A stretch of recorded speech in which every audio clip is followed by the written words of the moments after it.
아시는 대로 3부 예배 시간에 이제 세례 입교식이 있습니다. 그래서 오늘은 특별히 이 세례에 대한 설교를 좀 드릴까 합니다. 우리 세례 받지 못하신 우리 성도님들이 참 많이 계신데요, 우리 세례 꼭 우리 하반기 때는 신청해 주셔서 받으셨으면 좋겠습니다. 저는 세례 예식이 교회의 행사 중에서 제일 중요한 행사라고 늘 생각하는 사람 중에 한 사람입니다. 예수님을 몰랐던 사람이 이제 교회 안에 들어와서 신앙생활을 하던 중에 내가 예수를 믿어야 되겠다라고 결심하고 세례를 받는다는 거예요. 이건 엄청난 일입니다. 왜냐하면 세례 의식이 뭡니까? 큰 의미로 보면 물속에 들어갔다 나오는 거잖아요. 물속에 수장되었다가 다시 거듭난 그것을 이제 우리는 약식 세례로 합니다만은 실제로 죽었다가 다시 산 거듭난 인생을 이제 증거하는 이런 예식입니다. 전에는 내가 예수님 몰고 살았지만은 그 과거의 내 인생은 죽고 이제 예수님과 함께 부활해서 이제 주님의 백성으로 살아가겠다는 그런 놀라운 결심입니다.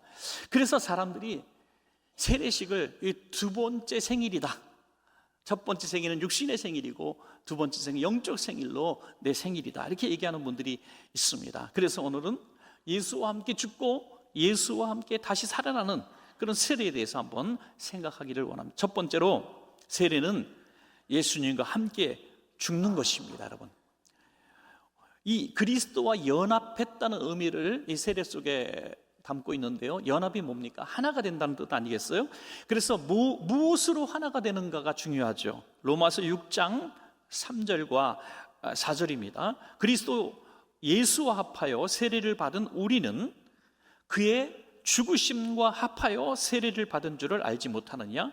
그러므로 우리가 그의 죽으심과 합하여 세례를 받음으로 그와 함께 장사되었나니 그랬습니다. 여러분, 그의 죽으심과 연합해서 우리는 죽었다는 거예요. 예수님이 2000년 전에 십자가에 못 박혀 돌아가실 때에 우리도 같이 죽었다는 거예요. 그런 찬양이 있잖아요. 주의 손에 내 손을 겹치고 주의 발에 내 발을 겹쳐서 같이 못 박히는 이런 찬양도 있습니다.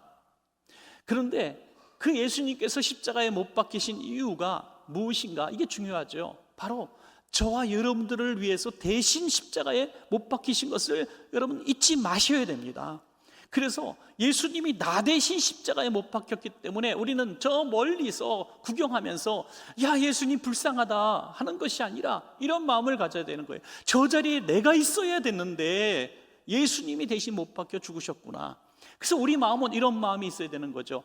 내가 예수님과 함께 저 십자가에 못 박혀 내가 같이 죽었다는 것을 생각해야 된다는 것이죠. 여러분, 우리가 세례는 바로 그런 것입니다.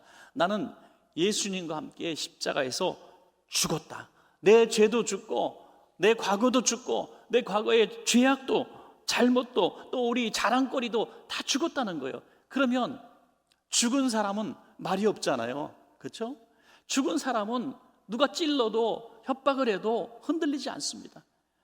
우리가 주와 함께 십자가에 못 박혀 죽어 장사 지냈다고 하는 것은 과거에 나는 완전히 죽었다는 거예요. 유명한 부흥 강사님 얘기 너무 많이 들었잖아요. 동네에서 유명한 깡패셨는데요, 김익두라는 우리 부흥 강사님인데 하도 동네에서 사람들을 패고 다녔는데 어느 날 예수님을 믿고 지나가는데 하루가 또 시비를 거는 거예요. 그런데 예수는 내가 믿고 복은 네가 받았다, 이렇게 말씀하시다. 예수를 내가 영접하지 않았으면 너는 오늘 죽은 목숨이라는 거죠. 근데 예수를 내가 믿어서 복은 네가 받았다. 여러분, 과거의 김익두는 죽었다는 거죠. 과거의 나의 혈기, 분노, 미움, 이런 것들이 자꾸 예수 믿은 다음에도 솟아나오는 것은 내가 제대로 예수와 함께 십자가에 못 박혀 죽지 않았기 때문입니다. 과거가 좋았는데, 과거에 내가 더 좋았는데, 이런 생각을 하면 우리는 아직 십자가에서 죽지 않은 사람이라. 과거의 혈기, 과거의 분노, 과거의 습관들, 과거의 악하고 정말 하나님 기뻐하지 않는 일들을 즐겨했던 이 일들이 여전히 내가 신앙생활 하면서도 이어지고 있다면 우리는 내가 십자가에서 죽지 않았다라는 것을 깨달아야 하는 것입니다, 여러분. 그래서 랄프 윈트라고 하는 신학자는 이런 얘기를 했습니다. 세례식을 할 때 우리가 물로 세례를 하고, 특별히 많은 장로교회들이 또 특별히 약식 세례를 하잖아요. 저희도 약식 세례합니다. 물을 찍어가지고 머리에 이렇게 바르는데 이런 얘기를 해요. 물을 조금씩 찍어 바르니까 변화되지 않는다는 거예요. 물을 조금씩 찍어 바르니까 변화되지 않는. 그래서 어떻게 하냐면 물에 팍 집어넣어서 꺼내는 것 갖고도 부족하다는 거예요. 세례식장은 공동묘지에서 한다는 거예요. 공동묘지에서. 그래서 땅을 파고 관을 만들어가지고 거기다 집어넣고 이제 예수의 이름으로 세례를 베푸노라 해서 이 사람이 무덤 속에서 일어나야 이게 진짜 세례식이 될 거다. 한번 해볼까요? 관 만들어 놓고 들어갔다가 나와. 그래서 얼굴이 그냥 상기돼 가지고 아이고 다시 살려주셔서 감사합니다. 옛날에 수양회 때 그런 거 많이 했어요. 나무관 만들어 가지고 집어넣고 뚜껑 닫고 막 때리니까 어떤 학생은 막 살려줘요 살려줘요. 그런데 많은 분들이, 어른들은 눈물 흘리며 나오더라고요. 왜 눈물 흘렸냐면 내가 여기서 죽는다는 생각은 하진 않지만은 정말 내가 이 죽었을 때 너무 많은 후회가 들더라는 거예요. 야, 이게 뭐 인생이 이런 거라면 내가 숨 쉬고 내가 뭔가 할 수 있을 때 조금 더 사랑을 베풀고 조금 더 용서하고 조금 더 하나님 기쁘시는 일을 했으면 좋았을 텐데 야, 이게 뭐냐 하는 그런 후회와 슬픔이 몰려오더라는 거죠. 여러분, 그런 마음을 가지고 예수와 함께 죽는 것이 세례라고 하는 것이죠. 이미 세례 받으신 분들이 많이 계신데요, 여러분, 나는 덤으로 사는 인생이다라는 생각으로 사시기를 주의 이름으로 축복합니다. 여러분, 두 번째로 세례는 예수와 함께 다시 사는 것이다 하는 거죠. 로마서 6장 5절입니다. 만일 우리가 그의 죽으심과 같은 모양으로 연합한 자가 되었으면 또한 그와 그의 부활과 같은 모양으로 연합한 자도 되리라. 주님이 십자가를 지시고 돌아가신 것으로 끝난 것이 아니라 지난주 부활주일에 우리가 느꼈던 그런 감동처럼 무덤은 빈 무덤이 되었고 예수님은 부활하셨습니다. 여러분, 그래서 예수와 함께 죽은 자는 예수와 함께 부활할 것을 믿으시기 바랍니다. 우리가 부활 소망은 여기서 기준이 되는 거죠. 여러분, 신앙생활하면서 부활에 대한 확신과 소망이 없으면 참 불행한 그리스도인의 삶을 살 수밖에 없어요. 죽음의 공포가 우리를 떠나지 않습니다. 우리를 늘 짓누릅니다. 그러나 부활의 소망을 가진 사람은요, 두려워하지 않아요. 어떤 성도님들 볼 때 참 요즘에 암이 감기같이 흔해요. 너무 많이 암 환자가 있고요, 그리고 암 수술을 받습니다. 정말 끔찍한 고통인 것 같아요. 많은 분들이 얘기해요. 이 암은 정말 힘들다고. 이럴 줄 알았으면 내가 수술도 받지 않고 그냥 견디다가 그냥 하나님 나라 갈 텐데, 이런 말할 정도로 너무 고통스러워요. 그런데도 불구하고 우리 성도님들의 얼굴이 암 환자 같지 않잖아요. 아니, 암 환자인데 얼굴이 더 천사처럼 아름답고 피부도 좋아진 것 같고 얼굴이 더 환해요. 여러분, 이거 어떻게 해석할 거예요?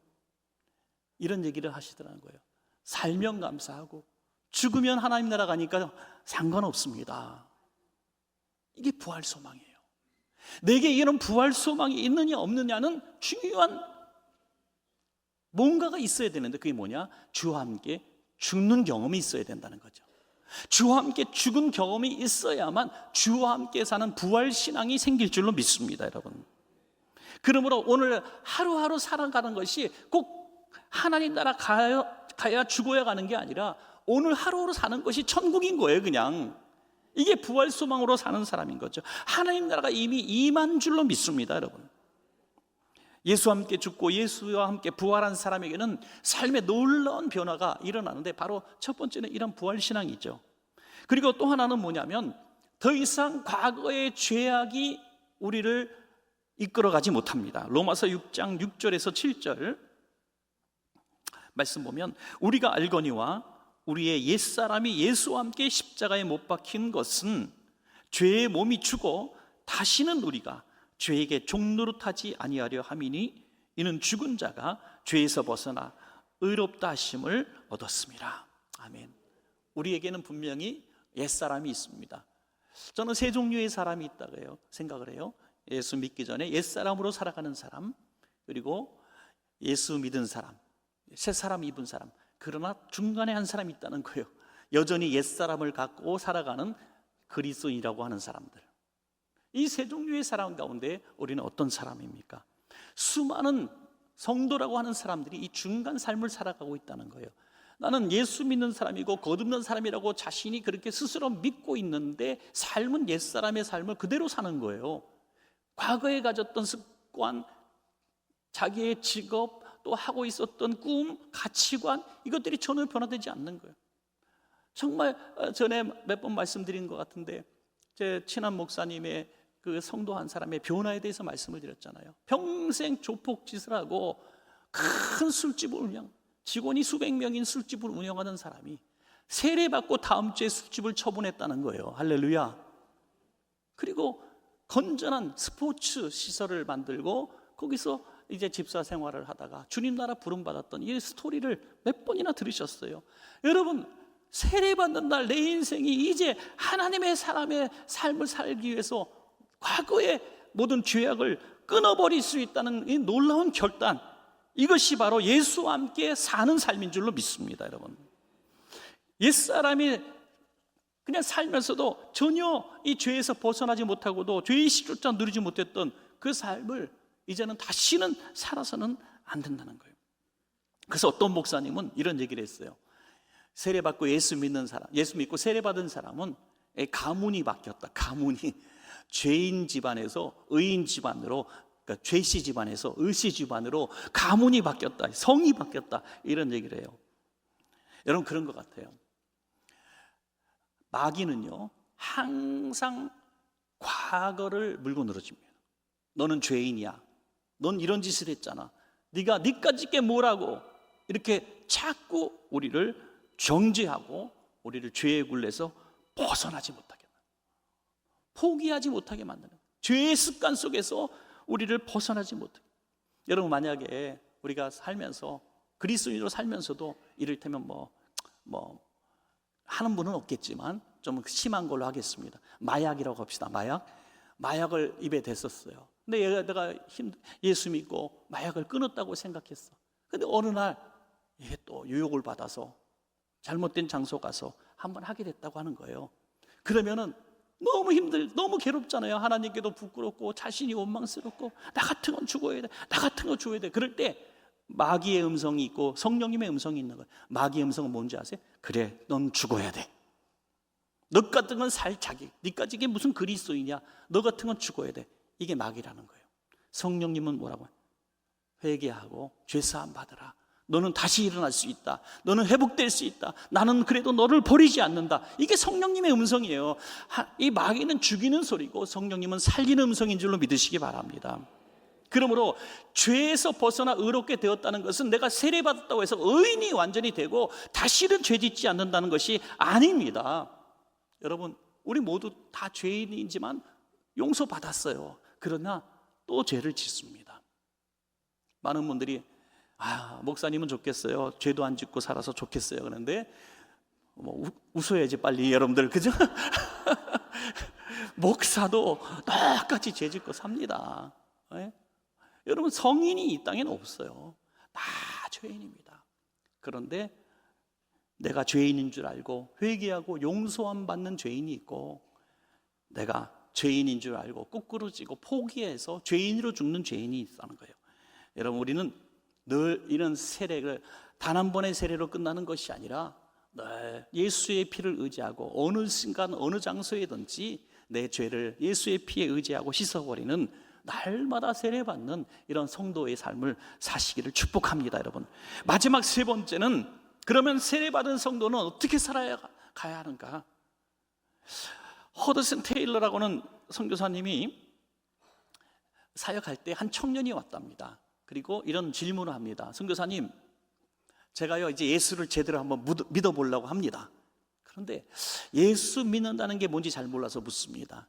내가 예수님 믿는 자로서 예수님의 빛을 바라며 살 수 있으려면 어느 과정이 필요합니까? 이게 무슨 코스인 줄 아는 거예요. 그래서 세신자 공부를 하고 집사 직분을 받고 하면은 이제 성도가 되는 줄 착각했던 것 같아요. 그래서 이분은 이렇게 대답을 했대요. 청년, 이제 촛불이 있는데 초에다가 불을 붙이는 이런 일을 하잖아요. 그런데 언제부터 촛불이 촛불이 됐냐 이거, 빛이 확 발할 수 있느냐 이거, 언제부터? 그런 청년이 아주 쉬운 대답을 하죠. 아니, 그건 당연히 성냥을 켜서 불을 붙이는 순간부터죠. 그때 이런 얘기를 했다는 거예요. 빛은 너가 내는 빛이 아니라 하나님이 너에게 붙여주시는 빛이야. 네가 그리스도인으로 산다고 하는 것은 너의 빛이 아니라 그리스도의 빛을 바라는 삶이야 라고 말했다는 거죠. 그리고 그리스도께서 내 삶에 들어오시는 순간부터 내 인생은 그리스도의 빛이 나는 인생이 된다는 거예요. 일순간에 말이죠. 신앙의 연조가 내가 그리스도인이 되는 삶이 아니라는 거예요. 직분이 그리스도인이 되는 삶이 아니라는 거예요. 목사가 되었다고 해서 그리스도의 빛이 나온다는 게 아니라는 거예요. 그리스도의 빛이 내 안에 있어야 그리스도인이 된다는 거예요. 믿으십니까 여러분? 성령님의 빛이, 성령님의 능력이 우리 가운데 있어야 우리는 그리스도인다운 삶을 살 수 있다는 거예요. 그러면 우리는 어떻게 될까요? 아주 짧은 두 가지 말씀을 드릴게요. 첫 번째는 죄가 더 이상 우리 몸을 지배하지 못하도록 우리는 막아야 됩니다. 죄가 들어올 때마다 예수의 피를 의지해야 된다고 하는 거죠. 로마서 6장 12절에 그러므로 너희는 죄가 너희 죽을 몸을 지배하지 못하게 하여 몸의 사욕에 순종하지 마라. 우리 몸은 이기적이잖아요. 그냥 나만 생각해요. 그래서 내가 좋아하는 쾌락을 추구할 수밖에 없어요. 악한 일에 내가 빠져들 수밖에 없어요. 우리 몸은 그래요. 누구나 본능의 지배를 받아요. 왜? 육신을 가지고 살아왔으니까. 그래서 로마서 6장 20절 21절엔 조금 더 구체적으로 말씀합니다. 너희가 죄의 종이 되었을 때에는 주님을 알기 전에 의에 대하여 너희는 자유로웠지 않느냐. 이 의에 대해서 자유로웠다는 게 뭐예요? 양심의 가책조차 없이 살았다는 거예요. 너희가 그때 무슨 열매를 얻었느냐? 이제는 너희가 그 일을 부끄러워하나니 이는 그 마지막이 사망이기 때문이다. 죄의 싹은 분명히 사망입니다, 여러분. 그런데 의에 대하여 자유로웠다는 게 뭐예요? 죄 짓고도 죄책감조차 없었다는 거예요. 그래서 어떤 분은 그런 얘기예요. 예수 믿고 나서 전에 없던 죄책감이 생기는 거예요. 그래서 예수 괜히 믿었다고 그래요. 그래서 괜히 믿었다고. 전에는 그게 일상 삶이고 누구나 그렇게 하는 줄 알고 그게 세상 사는 법인 줄 알았어요. 그런데 예수 믿고 나니까 말씀으로 날마다 훈련받다 보니까 그게 죄라는 걸 깨닫게 된 거죠. 이게 당연한 거라고 생각했던, 내 권리라고 생각했던 것들이 죄라는 것을 깨닫게 돼요. 그런데 여기서 의에 대해서 자유로운 사람은 죄책감이 없어요. 그러나 성령으로 세례받은 사람은 죄책감이 가슴을 찌르는 거예요. 그래서 주님 앞에 갈수록 더 성화된다는 게 뭐예요? 성화된다는 단계는 내가 하나님 앞에 얼마나 죄인인지 더 깨닫는 수준이 성화입니다, 여러분. 그래서 평신도 이제 새신자가 내가 죄인입니다 한다면 집사님은 나는 죽일 죄인입니다 그래요. 장로님, 목사님 정도 되면 나는 버러지만도 못한 죄인입니다 그래야 되는 거예요. 너무 센가? 여러분, 주님 앞에 가까워질수록 하나님의 은혜에 더 감격할수록 내가 죄인인 것이 믿어져야 의에 대하여 자유롭지 않은 인생을 살게 되는 것이죠. 우리 가운데 아직도 예수 믿고 신앙생활 하면서도 여전히 집에서 폭력을 일삼는 그런 성도 있습니까? 자녀들이 무서워하고 아내와 남편이 예수 믿는 사람으로 인정하지 않는 그런 성도 있습니까? 술과 마약과 쾌락의 중독, 도박의 중독에서 아직도 쩔쩔매는 성도가 있습니까? 더 이상 내 의지와 결단으로 이 문제를 해결하려고 하지 마시고 예수와 함께 다시 한번 십자가에 못 박히는 경험을 하시고 예수와 함께 다시 부활하시는 경험을 할 때에 죄의 노예가 되지 않고 주님의 자녀다운 삶을 살 수 있게 될 줄로 믿습니다, 여러분. 마지막 하나는요, 내 지체를 의의 병기로 이제 하나님 앞에 드리는 거예요. 로마서 6장 13절입니다. 우리 마지막이니까 한번 읽어볼까요? 시작. 또한 너희 지체를 불의의 무기로 죄에게 내주지 말고 오직 너희 자신을 죽은 자 가운데서 다시 살아난 자 같이 하나님께 드리며 너희 지체를 의의 무기로 하나님께 드리라. 아멘. 여러분, 우리 몸이 하나의 무기라고 생각합시다. 무기라고 생각하는데 내 무기가 적군의 손에 들어가면 나를 죽이는 무기가 되고요, 아군의 손에 들어가면 나를 살리고 방어하는 무기가 되잖아요. 그렇죠? 그러므로 우리 사랑하는 성도님들, 우리들이 주님 손에 붙잡힌 무기가 되어야 우리가 선한 영향력을 미치는 삶을 살게 된다는 거예요. 세례가 뭡니까? 우리 소속이 바뀌는 거예요. 소속. 전에는 마귀의 자식이고 마귀의 종이었는데 이제는 주님의 자녀고 주님의 백성이라는 거예요. 여러분, 예수 믿을수록, 직분이 올라갈수록, 신앙 연조가 있을수록 예수님 향기가 나야 됩니다. 여러분, 점점 더 예수 믿는 사람이, 저는 얼굴도 변하는 것 같아요. 얼굴도 오래 믿은 사람에서 나는 그 향기가 있어요. 예수 믿음 밝음. 그래서 늘 말씀을 드리잖아요. 예배 드리러 오기 전에 얼굴, 그리고 예배 드리고 나서 보는 내 얼굴이 변화가 있어야 될 줄로 믿습니다. 찌든 얼굴, 미움이 가득 찬 분노가 있는 얼굴이 예배 드리고 나가서 돌아갈 때는 참 얼굴이 천사의 얼굴이 돼야 되는 거죠. 여러분, 사도 바울 같은 경우 얼마나 놀라운 변화입니까? 박해자가 증거자로 바뀝니다. 예수님을 박해하던 자가 예수님을 증거하는 자로 바뀌는 거죠. 그래서 예수 믿고 난 이후에 변화돼야 돼요. 저는 새신자 환영할 때 그렇게 몇몇 성도가 새신자가 얘기하는 걸 듣고 너무 감동을 받았어요. 전도하신 분이 옆자리에 앉아 있는데요, 어떻게 등록하게 됐습니까? 물어보니까 이분을 닮고 싶어서 내가 이분이 다니는 교회에 등록했습니다. 그 담임 목사는 진짜 좋겠어요. 그죠? 이분을 닮고 싶어서 이분이 다니는 교회에 등록했대. 여러분, 가슴 아픈 얘기일 수도 있습니다. 10년, 20년 내 부하 직원으로 데리고 있었던 내 직장의 내 직원이 한 번도 그런 얘기 하지 않더니 어느 날 과장님도 교회 다녔어요? 이런 얘기를 하면 어떡하냐 이거예요. 어떡하냐 이거예요. 이게 바로 내가 지체를 하나님 앞에 드리지 않았다는 거예요. 내 손, 발, 눈, 내가 가진 것들, 내가 가진 직분들, 내가 할 수 있는 모든 영향력들을 통해서 의의 제물로 사용해야 된다는 거죠. 선한 영향력을 끼쳐야 된다는 거죠. 그런데 이것을 가지고 오히려 악한 일을 쓰고 죽이는 데 쓰고 멸하는 데 쓰고 아프게 하고 상처 주고 해서 되겠느냐 이거죠. 여러분, 우리가 할 수 있는 모든 영향력은 있습니다.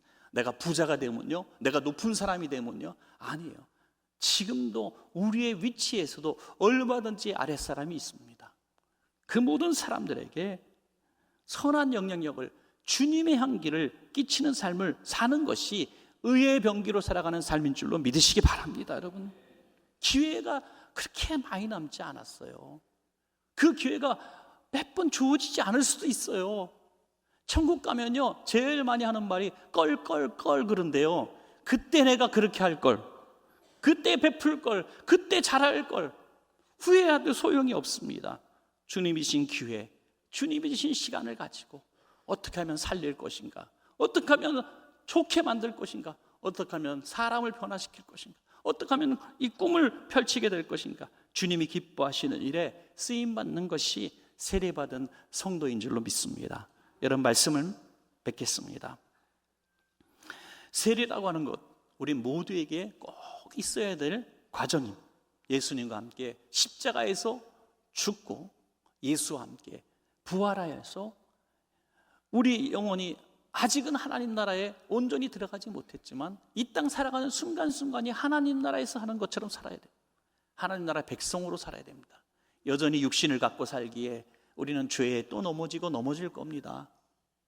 날마다 주일마다 와서 회개부터 해야 되는 우리의 삶을 살 수밖에 없어요. 그러나 우리는 매주마다 돌아온 탕자가 되어도 희망이 있는 것은 돌아왔기 때문이죠. 집에 있기 때문입니다. 주님 안에서 예수의 피로 날마다 씻음을 통해서 우리의 숨쉬는 그날까지 세례받은 자로서 살아가시기를 간절히 축원합니다. 여러분,